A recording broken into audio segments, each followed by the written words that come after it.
পেহেলগামের হানাদারদের ছবি আবার প্রকাশ্যে এলো কাশ্মীরের একাধিক জায়গায়। সেই হানাদারদের ছবি একেবারে দেওয়ালে সাঁটানো রয়েছে এবং সেখানে উল্লেখ করা রয়েছে এই হানাদারদের যদি কেউ খোঁজ দিতে পারে তাকে 20 লক্ষ টাকা পুরস্কার দেওয়া হবে। হ্যাঁ, 20 লক্ষ টাকা পুরস্কার দেওয়া হবে।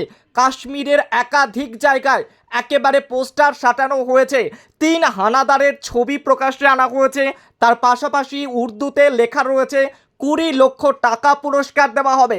স্থানীয়রা কেউ যদি খোঁজ দিতে পারে বা এই হানাদারদের সম্বন্ধে যদি বিন্দুমাত্র কোনো ধারণা দিতে পারে, বিন্দুমাত্র যদি কোনো তথ্য দিতে পারে, তাহলে সেই ব্যক্তি 20 লক্ষ টাকা পাবে। এবং এই পোস্টারে একেবারে উল্লেখ করে লেখা রয়েছে যে ব্যক্তি এই সাহায্য করতে এগিয়ে আসবে তার নাম পরিচয় কোনো কিচ্ছু প্রকাশ্যে আসবে না। অর্থাৎ কে এই হানাদারদের ধরিয়ে দিতে সাহায্য করলো পেহেলগাম কাণ্ডের পর তার নাম পরিচয় সামনে আসবে না, কিন্তু রাতারাতি সে বড়লোক হয়ে যাবে। একেবারে 20 লক্ষ টাকা নগদে ক্যাশে হাতে পেয়ে যাবে। পেহেলগাম কাণ্ডের পর, কাশ্মীর কাণ্ডের পর এমনই ছবি এবার দেখা যাচ্ছে কাশ্মীরের একাধিক জায়গায়। এই পোস্টার বিভিন্ন জায়গায় সাঁটানোর পর দেখা যাচ্ছে স্থানীয় মানুষজন ভিড় করে দাঁড়িয়ে দেখছেন এবং নিজেদের মধ্যে তারা কথা বলছেন, কেউ কেউ মোবাইলে ছবি তুলে রাখছেন।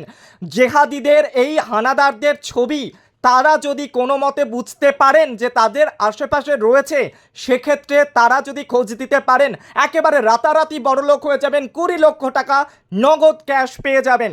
স্থানীয় মানুষদের মধ্যে যথেষ্ট উৎসাহ দেখা যাচ্ছে, তারা দাঁড়িয়ে রাস্তার বিভিন্ন জায়গায় দাঁড়িয়ে দেখছেন সেই ছবি, কথা বলছেন, একেবারে নগদ 20 লক্ষ টাকা একেবারে তারা পেয়ে যাবেন।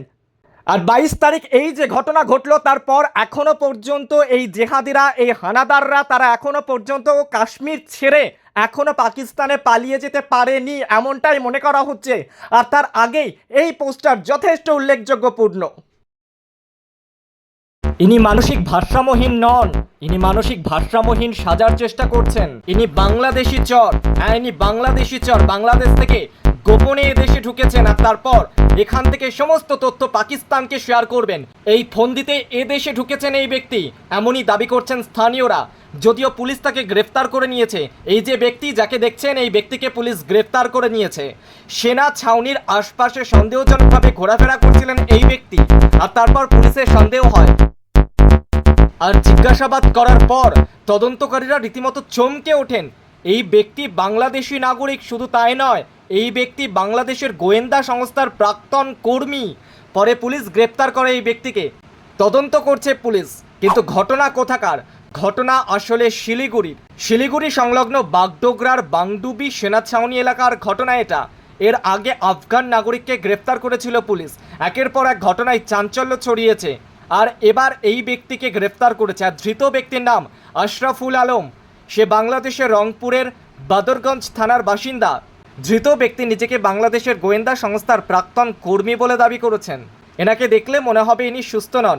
অবিন্যস্ত চুল, দাড়ি, পরনে ময়লা কাপড়, ভারসাম্যহীন এমনটাই মনে হচ্ছিল এলাকাবাসীর।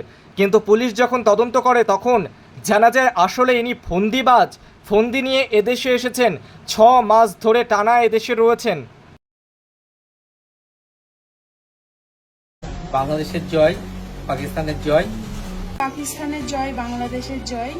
একই কাণ্ড, বাংলাদেশের জয়, পাকিস্তানের জয়। বিএসএফ জওয়ানের বাড়িতে এলো চিঠি। বিএসএফ জওয়ানের বউকে ভয় দেখানোর চেষ্টা, কিন্তু এর নেপথ্যে কারা রয়েছে তা এখনো পর্যন্ত জানা যায়নি। বিএসএফ জওয়ানের বউ রীতিমতো থরহরি কম্পমান, ভয়ে জড়সড় হয়ে গিয়েছেন। বউকে দেখে নেবেন বলে হুমকি চিঠি বাড়িতে। কোথাকার ঘটনা? নদিয়ার ঘটনা। নদিয়ার শান্তিপুরে বিএসএফ জওয়ানের বাড়িতে চিঠি এলো বিএসএফ জওয়ানের বউয়ের কাছে। তা দেখে থানায় ছুটলেন তিনি। পাকিস্তানের জয়, বাংলাদেশের জয়। ভারত যখন লড়ছে সেই মুহূর্তে এই কথা বলে বিএসএফ জওয়ানের বাড়িতে এই হুমকি চিঠি। আতঙ্কে পরিবার। ভারত পাকিস্তান উত্তেজনার মাঝেই বিএসএফ জওয়ান বিশ্বজিৎ নাগের বাড়িতে এই চিঠি। আর সেখানেই লেখা রয়েছে বাংলাদেশের জয়, পাকিস্তানের জয়। ত্রিপুরায় আছে, বাংলাদেশিদেরকে ধরছে। বউ বাড়িতে একা আছে। কি বলতে চাওয়া হলো ওই চিঠিতে? বউ বাড়িতে একা আছে এই কথা লেখা রয়েছে চিঠিতে। কি বলতে চাইলো এই চিঠির মাধ্যমে? কেউ বা কারা? অজ্ঞাত পরিচয় কেউ বা কারা যে এই ঘটনা ঘটিয়েছে তার পিছু নিচ্ছে এবার পুলিশ। জানা গিয়েছে বর্তমানে ত্রিপুরায় পোস্টেড রয়েছে বিশ্বজিৎ। তার স্ত্রী সুপর্ণা নাগ 2 সন্তানকে নিয়ে একাই থাকেন বাড়িতে। সকালে উঠোন ঝাড় দিতে গিয়ে তিনি পান এই চিঠি, আর তারপর আতঙ্কে জড়সড় হয়ে গিয়েছেন। পুলিশ প্রশাসন তার পাশে দাঁড়িয়েছে, আশ্বাস দিয়েছে পুলিশ।